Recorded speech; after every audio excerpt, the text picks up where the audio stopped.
sejam bem-vindos ao Viver Bem dessa semana. No programa de hoje a gente está recebendo a professora Kelly Dourado, que também é fisioterapeuta aqui da instituição. Kelly, seja bem-vinda, viu? Obrigada. O nosso tema de hoje é um assunto extremamente importante, que é o autismo. A Kelly é especialista nessa área neuromotora, né, Kelly? Sim. Fala pra gente, então, para começar explicando pro pessoal de casa, o que é o autismo? Então, Júlia, o autismo antes era conhecido, né? Na verdade era um estereótipo. Ah, é uma criança que tem uma doença. Não, então a gente não chama o autismo de doença, a gente chama de transtorno. Hoje a gente trata muito sobre o autismo dentro de uma sigla que a gente chama de TEA, né, que é TEA, que é transtorno do espectro autista. Quando a gente fala transtorno, é que são várias características juntas. Espectro, muitas diferenças entre as características do autismo. Então, eles estão dentro de um transtorno, né, e dentro de características específicas que não classifica como doença. Então, seria um transtorno que aumenta a possibilidade de atraso motor e cognitivo do desenvolvimento neurológico.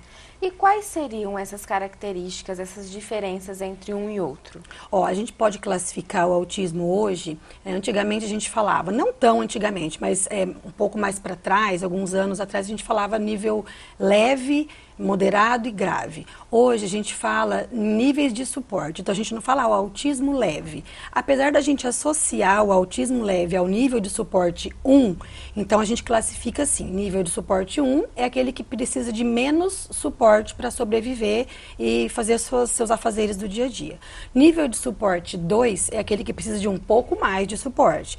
E o nível de suporte 3 é aquele que é antigamente conhecido como severo ou grave, né? Que precisa de muito mais suporte, é muito mais dependente da família e de outras pessoas para os seus afazeres. E você poderia dar um exemplo, pessoal, de cada grupo? Então, nível de suporte 1 é aquele aluno ou aquele paciente, aquela pessoa que vai, por exemplo, uma criança que vai para a escola, que não precisa de muita ajuda na hora de escrever, na hora de ir para o recreio sozinho, de pegar o seu lanche, de ir ao banheiro, de fazer as suas necessidades sozinhos. Então, ele não tem o nível de suporte dele é leve porque ele não precisa de muita ajuda, né? Ele tem uma certa independência. O nível de suporte 2 precisaria, por exemplo, de alguém para ajudar a ir ao banheiro. Depende muito, porque cada criança, vamos falar mais especificamente das crianças, porque elas geralmente precisam de mais ajuda. Essa criança de nível de suporte 2 é aquela que precisa de um auxílio ou para ir ao banheiro, ou para escrever, ou para pegar a sua lancheira. Depende de cada pessoa. Cada pessoa vai ter uma dificuldade diferente em relação ao seu nível de suporte. E a nível de suporte 3 é aquela que não consegue fazer nada sozinho, a não ser que tenha alguém para ajudar. Ir ao banheiro, escovar os dentes, fazer uma tarefa simples, né, ou de escola ou em casa. Geralmente é uma criança não verbal, né, não fala, e às vezes pode ser agressivo. Então, isso vai de acordo com cada um. Tem algumas pessoas que são mais voltadas à parte de necessidades especiais, mais para o cognitivo, e outras mais para o motor. Tem crianças que não andam, tem crianças que não conseguem pular. Então, o nível de suporte vai depender muito de cada criança, ou motor ou cognitivo. Entendi. E existe uma causa para o autismo? Hoje em dia se fala muito em causa genética. Então assim, mas, por exemplo, síndrome de Down, nós sabemos que existem 3 cromossomos, né, no cromossomo 21. No caso do autismo, não existe um cromossomo, não existe uma situação específica no DNA, na genética, que classifica ou que caracteriza a criança nascer com autismo, né? Por quê? Porque são muitas características. E às vezes pode ter um pequeno defeito em um cromossomo, ou às vezes em outro, ou na proteína de um DNA, sabe? Então é muito complexo. Mas se sabe que não tem a ver com um ambiente externo, por exemplo. É porque a mãe é muito idosa para ter a criança, e isso geralmente não acontece. Está muito ligado mesmo a fatores intrínsecos e genéticos, né? No caso, por exemplo, de um gene que a gente não conhece, não sabe qual é. Pode até ser feito um estudo genético, Mas o que vai se descobrir no estudo genético? Que existem vários genes, vários cromossomos que têm uma proteína que pode ter um problema relacionado à fala, ou um problema relacionado à parte de motricidade, ou a parte da escrita, ou a parte do intelecto. Então não dá para você ter certeza qual é o cromossomo, onde no DNA está o problema, para ser identificado e falar assim, ó, é isso, como acontece na trissomia do 21, na síndrome de Down. Ô Kelly, fala pra gente, em que fase da vida começam a ter essas manifestações? É logo na infância ou às vezes pode demorar um pouco mais? Também depende. Existem alguns autistas que são diagnosticados bem cedo. Lógico que depende muito do ambiente em que ele vive. Se ele vive num ambiente onde as pessoas têm um pouco mais de orientação, que elas são mais esclarecidas, tem uma mãe, um pai que já teve, às vezes, um filho, que consegue fazer uma comparação entre o desenvolvimento de um com o outro, ou tem um primo, um colega que é muito próximo, as pessoas acabam confrontando, né, os desenvolvimentos das crianças. Então, como que eu consigo detectar numa criança muito pequena? Que se ela não fala ainda, uma criança de 1 ano ainda não fala, ela está aprendendo, mas ela ainda não fala.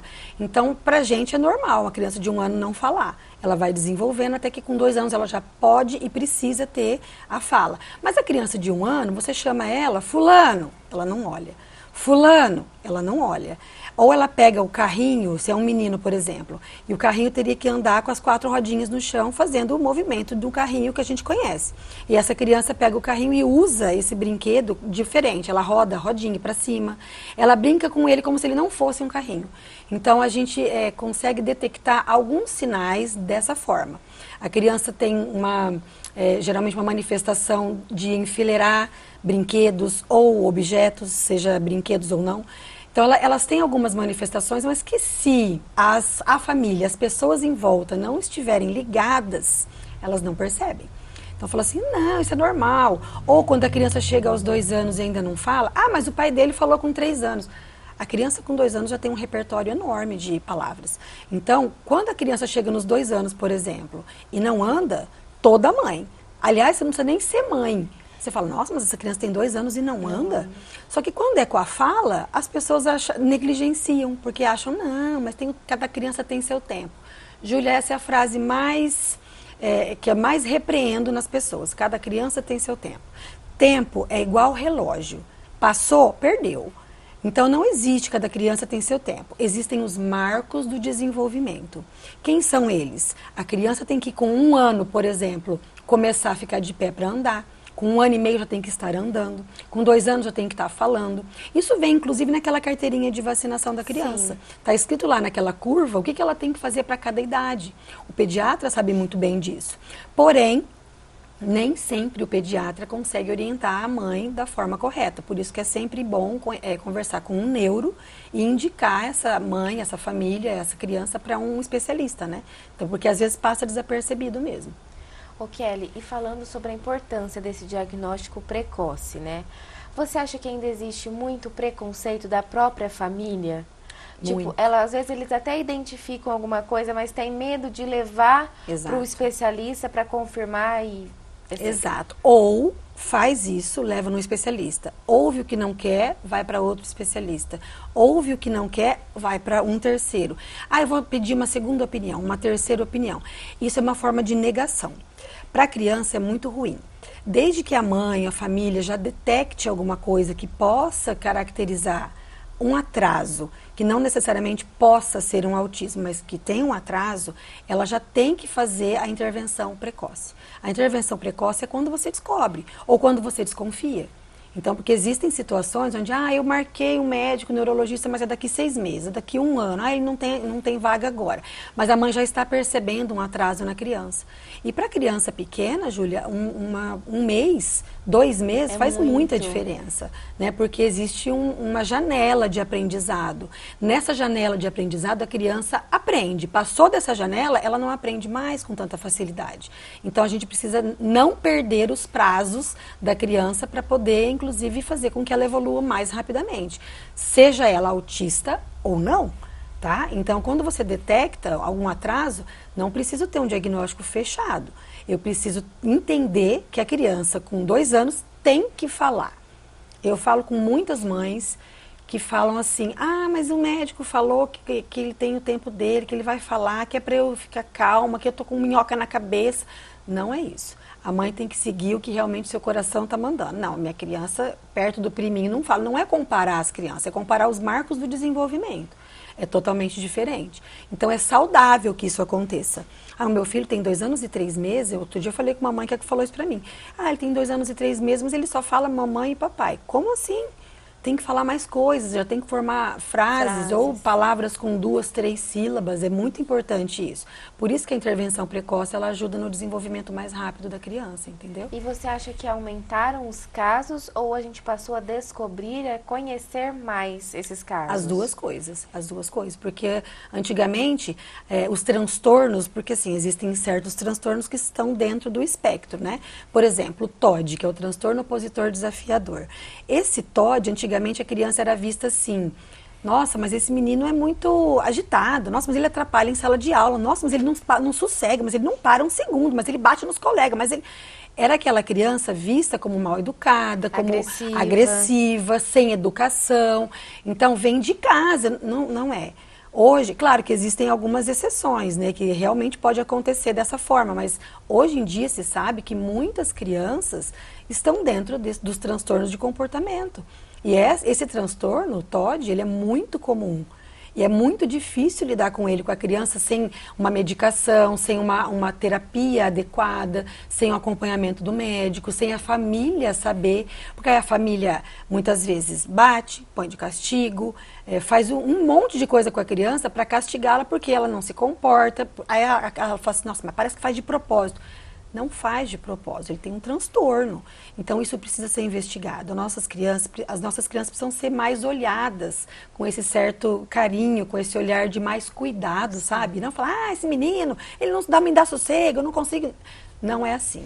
Hoje em dia as coisas estão bem diferentes. Ainda bem que existem as informações chegando para todo mundo. Sim. Mesmo assim, Júlia, existe ainda um grande nível de desinformação, principalmente para as famílias, que falam, ah, porque esse moleque não me dá sossego. E nunca buscou saber por que ele não te dá sossego, por que ele te desafia tanto, por que ele vai tão mal na escola. Ele está prestando atenção, ele consegue se concentrar. Então a família às vezes não consegue identificar porque tem um tabu na frente, né? Ah, não, porque o pai dele era assim também, ah, porque eu também era desse jeito, ele é igualzinho a mim. Não é assim que funciona. A gente precisa investigar. Foi sanada toda dúvida? Pronto, aí eu posso falar que o menino é agitado por natureza, senão não. Kelly, a gente vai dar uma pausa rapidinho no Viver Bem, mas não sai daí não que a gente já volta.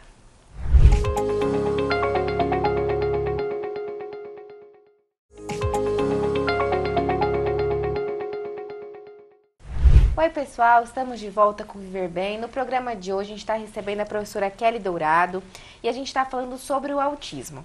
Kelly, eu já volto perguntando para você, existe também esse diagnóstico do autismo na adolescência? Sim, existe. Por exemplo, a criança passou pela infância e ela é nível de suporte 1, aquele que é considerado leve. Então ninguém percebeu. A criança foi indo, foi bem na escola, ela só é tímida. Ela é taxada como tímida, ela é introvertida, ela não se adequa àquela turminha, ela tem vergonha. Então, passou. Chegou na adolescência, começam alguns problemas que a família começa a identificar e falar, nossa, mas é porque é adolescente, é o aborrecente.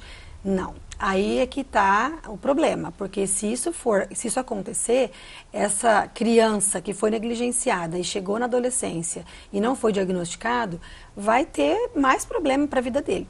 No desenvolvimento, vai chegar a época do vestibular, vai chegar a época de namorar, vai chegar a época de sair com os amigos, vai chegar a época dos grupinhos da escola fazerem bullying com aquele adolescente que não participa. Né? Aí a gente vê esse monte de coisa ruim acontecendo nas escolas por conta do bullying. Né? Então, a criança precisa ser diagnosticada. Não foi. A adolescência é mais um marco, né, dentro desse processo de diagnóstico para poder se descobrir. Ah, mas mesmo assim passou. Existem hoje, Júlia, pessoas adultas que são diagnosticadas com 30 anos, com 40 anos, depois dos 20. Enfim, não existe uma época certa. Muitas vezes você mesmo se diagnostica. Ah, mas como? Porque agora eu sou adulta, eu consigo entender quais são as características que eu me encaixo dentro desse diagnóstico. E a pessoa às vezes fala, nossa, Nossa, mas eu faço isso. Nossa, mas eu sou assim. Nossa, mas eu consigo entender que eu sou autista dentro daquele espectro que tem as características que eu me encaixo. E aí eu me diagnostico. Aí eu só vou no médico para descobrir se eu tenho que tomar alguma medicação, se eu preciso, se é terapia, que tipo de terapia que eu preciso fazer. Enfim, aí é só adequar, porque aí já passou. Mas geralmente quando acontece de descobrir mais tarde, é porque o nível de suporte é bem leve. Certo, Kelly. E a gente sabe que não existe uma cura para o autismo, mas há vários tratamentos, Sim. né? Quais seriam esses tratamentos? O autismo, ele é um transtorno crônico e para sempre, né? Então, o que a gente faz? Quando a gente começa a intervenção precoce, é aquele momento que você vai, ele tem distúrbio da fala, a fono é procurada. Ele tem distúrbios de sensibilidade ou de cognição, né, que é sentir, às vezes o toque, o som muito alto, ou a claridade muito forte. Tudo, às vezes, a seletividade alimentar. Então, tudo que a gente pode intervir, a gente faz. Então, na terapia ocupacional, ele vai fazer a parte da sensibilidade cognitiva. Na parte da fono, a fala. No caso da musicoterapia, a gente ajuda a fono no desenrolar da fala. E também na concentração. E a gente faz esse apanhado. Então, o que a criança precisa mais? Tem criança que é autista, mas fala. Então, o problema maior nesse caso é direcionar a mãe, a família, para onde ela tem que ir mais. Certo. O psicólogo é muito importante, né? Geralmente um personal kids, se precisar dessa criança fazer uma atividade física, a fisioterapia, quando a criança tem um problema motor, ela não consegue pular, não consegue andar em linha reta, ou não tem muito equilíbrio. Tudo vai depender de como a criança se apresenta e de quais características ela mostra. Ela não anda direito, fisioterapia. Ela tem dificuldade na sensibilidade, terapia ocupacional. Ela não fala, fono e musicoterapia. Então, a gente direciona a criança para certas... A nutrição, por exemplo, ela vai quando a seletividade alimentar acontece. É muito comum. Aquela criança que você fala assim, ela comia pera até tal época, agora não come mais. Então, a criança com autismo que tem seletividade alimentar, ela não come um monte de coisa. Aí você fala assim, me deixa de frescura. Gente, não é frescura. Toda vez a família, num restaurante ou no almoço de domingo em casa, esse moleque não come nada, porque não sei o quê. Não é assim que funciona. A gente precisa ter um pouco mais de empatia e olhar para a criança como exatamente, né? Como ela é um ser humano. Não é porque ela é criança que ela tem que comer o que eu como e gostar do que eu gosto, né? Então, tem algumas situações. Então, se você gosta de uma fruta e a criança gosta de outra, tá tudo bem. Mas ele comia mamão, agora não come mais. Ele não gosta da textura do mamão. Ou ele não gosta da textura. Tem criança que não come nada molhado. Só seco, bolacha, tudo tem que ser seco, se for úmido não come. Tem criança que não gosta de textura seca, só gosta do pastoso. Então tudo isso a fono vai ajudar, né, na seletividade alimentar também, por causa da deglutição, e ela consegue melhorar essa parte de deglutir, mas a nutricionista é super importante. Então depende do que cada criança tiver de seletividade, né, seja alimentar ou outra coisa, e a gente encaminha para o profissional correto. Certo. Kelly, fala pra gente o que os pais podem fazer, além de, claro, esse acompanhamento com os especialistas, o que eles podem fazer em casa para estimular essa criança ou esse adolescente, ajudar eles? Toda vez que essa criança for diagnosticada e tiver com terapeutas, né, a equipe multidisciplinar, a família vai conversar, geralmente é a mãe que leva, o pai, que são os mais próximos. E geralmente a gente orienta os pais. Pai, aqui na musicoterapia eu fiz tal coisa. Então lá em casa, quando você for cantar com ele, faz isso. Diminui tela. Aí a fono vai falar, pai, essa semana nós trabalhamos o fonema T. Eu, na musicoterapia, já canto musiquinhas que tenham a letra T. Né? Então é o tatu, é o tapete, eu invento música, canto músicas que já existem. Tudo com o fonema T. A gente trabalha sempre, a equipe tem que estar integrada. E essa equipe tem que estar integrada com a família. Então não adianta a família querer fazer uma coisa em casa e a gente fazer outra na terapia. Porque na terapia, muitas vezes, ele vai uma vez, 2, 3 na semana. Mas com a família ele fica todo fim de semana, ele fica o dia todo, ele fica metade do dia. Então a gente precisa orientar a família a fazer, dentro do que é possível, em casa, o que a gente faz nas terapias. Entende? Claro que eu não vou falar para a família fazer alguma coisa em casa que é muito específico da minha profissão, né, da minha terapia. Isso sou eu que tenho que fazer como profissional. Mas a família ajuda muito, inclusive filmando a criança do que ela está fazendo lá, para me mostrar. Por exemplo, quando na sala de música aparece criança que não canta comigo. Aí outro dia eu conversei com uma mãe, eu falei, mas ele não canta, não tá querendo cantar comigo. Por quê? Mas então, em casa ele canta. Eu falei, não é possível. Aí ela filmou e me mandou, e ele canta. Então ele assimila o que eu ensino para ele lá, e na casa dele ele reproduz. Até que a criança vai destravando e às vezes consegue comigo falar e cantar também. Então, tudo depende do que a criança vai assimilando e vai fazendo em casa e na terapia. E a gente vai orientando a família. Essa orientação, ela é semanal. Toda vez que a mãe leva, tem terapias que são mais de uma vez na semana. Então, ela é diária. Então, se a psicóloga atende a criança todo dia, ela vai ter que orientar a mãe todo dia. Então, se a TO atende 3 vezes na semana, as 3 vezes, olha mãe, hoje aconteceu isso aqui, ele fez tal coisa, em casa você pode fazer tal coisa. A gente orienta dessa forma, de acordo com o que a gente está trabalhando naquela semana e do que a gente está ganhando. Porque a gente ganha e fala, deu certo. Então tem criança que aparece pra gente que não fala. De repente começa a falar, papai, mamãe, pedir água. Quando a criança pede água, a mãe fala, nossa, ele pediu água. Porque antes a criança pega a mão da mãe, leva até a água. Então, a gente faz também todo um trabalho para fazer com que a mãe ajude em casa. Porque aí não adianta nada. A criança sabe que se ela pegar a tua mão e levar no bebedouro ou no copo, você vai dar. A mãe tem que saber como trabalhar isso, ensinar e estimular a criança a pedir com a boca. Tô com sede, quero água. Ela pode não falar essa frase inteira. Só dela falar aga, não precisa nem falar água. Se ela falar e mostrar que ela quer água falando pronto, a gente já fica satisfeito. O próximo passo vai ser ela falar a vogal G, né? G-U-A, água, pronto. É assim que a gente faz, toda semana, toda terapia. E é visível esse progresso? Muito visível.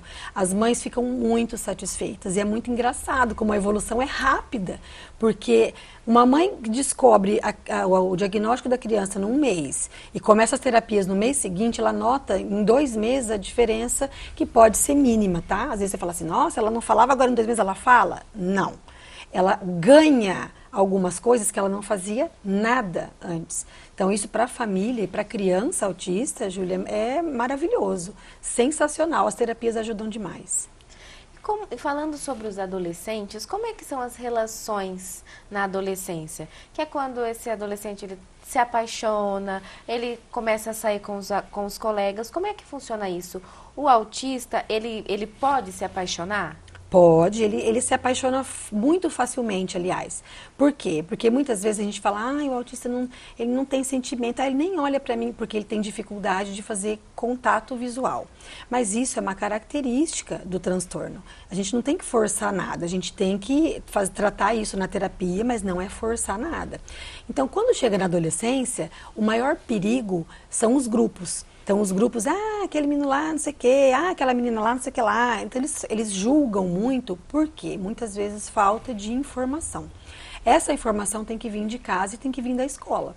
Então, por exemplo, tem uma criança que está na escola e a professora sabe que se ela tiver uma necessidade de sair para tomar água, ela às vezes não pede, ela sai da sala. As outras crianças vão falar, mas toda vez que eu vou sair, eu tenho que falar para a tia, eu tenho que pedir para a professora, por que essa criança sai toda hora e não pede? Então, é importante que as crianças sejam orientadas. O que a gente tem que falar sempre, Júlia? Não é só para as crianças na escola, é para qualquer criança, na sociedade de maneira geral. Sim. Somos todos iguais? Sim.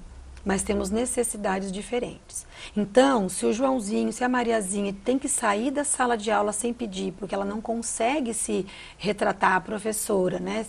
Ir lá e falar, professora, eu posso tomar água? Às vezes ela não consegue fazer isso. Ela tem uma limitação. E aí, então, ela vai sem pedir. E aí as outras crianças falam, mas por que ele foi sem pedir? Por que ela saiu da sala e eu tenho que ficar pedindo? Senão eu vou para a diretoria. Então, a informação, ela sempre vai ajudar nesse sentido.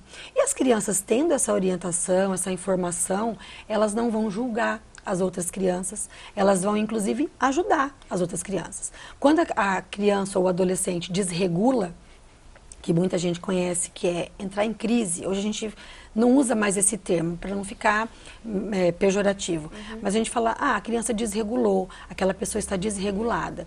Então a gente pensa sempre na criança autista ou com deficiência intelectual, aquela criança que tem movimentos estereotipados, né? Ou que fica se movimentando, ou faz o flapping, que é bater a mão, ou faz movimento assim, ou se autoflagela, se morde, se bate. Então isso aí é nível de suporte 3, é um grau mais elevado.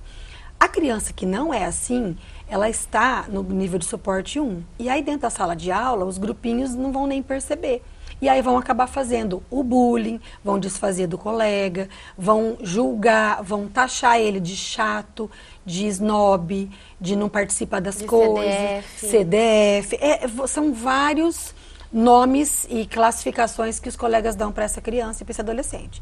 Por isso que a informação é tão importante. Não adianta a gente querer atingir as crianças se os pais não estão informados. Sim. Então, você não precisa nem ser da área da saúde para saber sobre isso.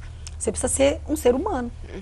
E olhar para o outro como ser humano. Com empatia. Exatamente. Então, as estereotipias, que, por exemplo, é uma criança que se desregula.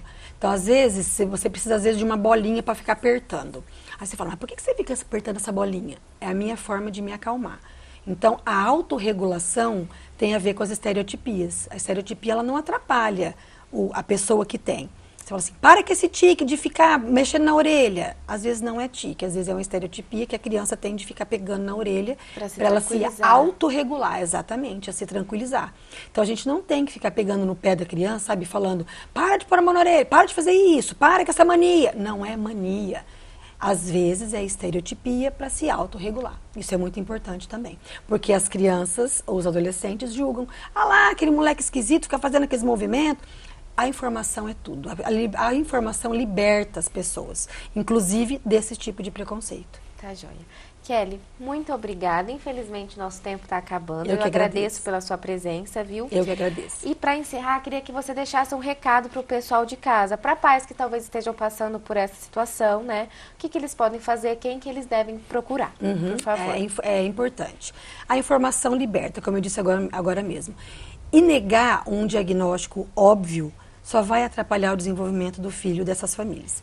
Então, as famílias que percebam, que levem seus filhos aos médicos, que se o médico, por exemplo, o pediatra, não detectar, não constatar nada, que leve num outro especialista, num neuroinfantil, que busque informações, que leia. Hoje em dia a internet está aí com muitas informações que realmente são boas, que não são fake news, né? Então a gente precisa se informar. A família precisa entender que quanto mais ela nega, e o diagnóstico realmente existe, mais ela atravanca o progresso do desenvolvimento neurológico da criança. Tá joia. Obrigada. Eu que agradeço. Pessoal, o Viver Bem de hoje está ficando por aqui, mas não fica triste não, que na semana que vem a gente tem um encontro marcado. Beijos e saúde!